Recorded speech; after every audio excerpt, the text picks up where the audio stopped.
termasuk tanah Mimika, adalah terkaya nomor 7 di dunia, kawan-kawan semua.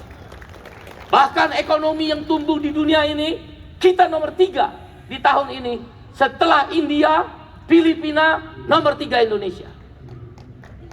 Tapi mari kita lihat rakyatnya. Saya pergi dari bandara hingga ke kantor sekretariat Partai Buruh di tempat Bang Sirhan. Kami berbincang-bincang. Negeri yang kaya. Kalau kamu pergi ke Johannesburg di Afrika Selatan, kalau kamu pergi di Durban, Afrika Selatan, itu gudangnya emas. Emasnya dia harus kedalaman 3 km, bahkan sampai 5 km. Dia harus menggali, mengebor. Mimika, dia bukan mengebor ke bawah. Ada iceberg, Gothenburg, dan Grassberg. 3 gunung emas yang 1000 tahun lagi tidak akan habis. Tapi lihat rumah-rumah sepanjang jalan dari bandara ke kantor sekretariat Partai Buruh. Rumah-rumah yang tidak layak. Teman-teman di pedalaman bekerja di pertambangan hidup tidak layak. Kalau begitu pertanyaan kita cuma satu. Kekayaan alam ini untuk siapa? Ada orang yang punya tanah 3 hektar, 3 juta hektar. Coba Bang Sirhan, 3 juta hektar itu berapa meter persegi? Itu aja dia matematikanya nilainya 5 nih saya rasa waktu sekolah. 3 juta hektar dimiliki oleh namanya Sinarmas. Ada juga Agro Astra. Dia punya 3 juta hektar. 3 juta hektar itu kawan-kawan, sahabat saya, tokoh para warga Mimika, oi Mimika. Oi Mimika. Amolongo. Niwa Watimi. Niwa Watimi. Ya. 30 miliar meter persegi. Kau punya rumah rata-rata berapa? Luas tanah rumah buruh berapa deh? 80 meter persegi. Coba tolong kakak, 30 miliar bagi 80 berapa kakak? Coba. Ada gak? 30 miliar bagi 80 kira-kira hampir 200 juta rumah. Bagaimana mungkin negeri yang terkaya emas di Mimika, Grassberg, Iceberg, Gothenburg berpuluh-puluh tahun telah dikeruk. Ada orang punya tanah 30 miliar meter persegi.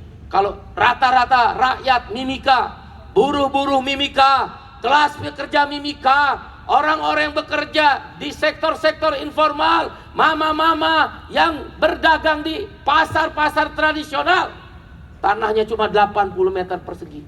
Berarti satu orang punya 220 juta rumah. Setiap rakyat Indonesia bisa dapat satu, tapi dimiliki oleh satu orang. Apakah itu adil? Kau rakyat, kau masyarakat Mimika, kau yang punya itu gunung-gunung di sana. Gunung-gunung emas itu kau yang punya. Karena itu adalah tanah adatmu, turun-temurun. Kita setuju dilakukan eksplorasi oleh negara. Kita setuju rakyat Mimika menyumbang untuk negara Republik Indonesia. Kita setuju bahwa tanah-tanah itu disumbangkan untuk negara. Pertanyaan kita cuma satu. Kenapa kami tetap miskin? Kenapa kami tetap miskin? Kami telah berserahkan terhadap harta kekayaan negeri ini. Sama di Bontang, Kalimantan Timur. Saya pergi ke Kalimantan Tengah. Setiap tanah yang dipijak di Kalimantan adalah batu bara. Tapi kenapa tetap miskin? Indonesia negara terkaya ke-7 di dunia. Kau boleh tanya kiri kananmu, saling bertanya. Kau bertanya kiri kananmu, saling bertanya. Berapa upahmu?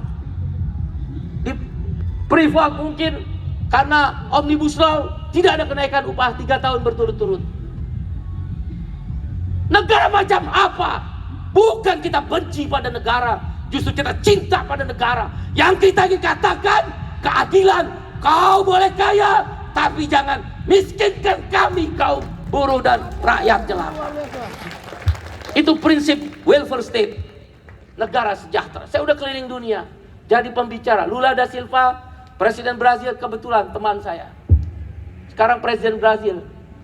Oleh karena itu saudara, tanah Papua untuk orang Papua dan siapapun yang tinggal di Papua pendatang. Semua kita orang bersaudara. Tapi tanah Papua untuk Papua.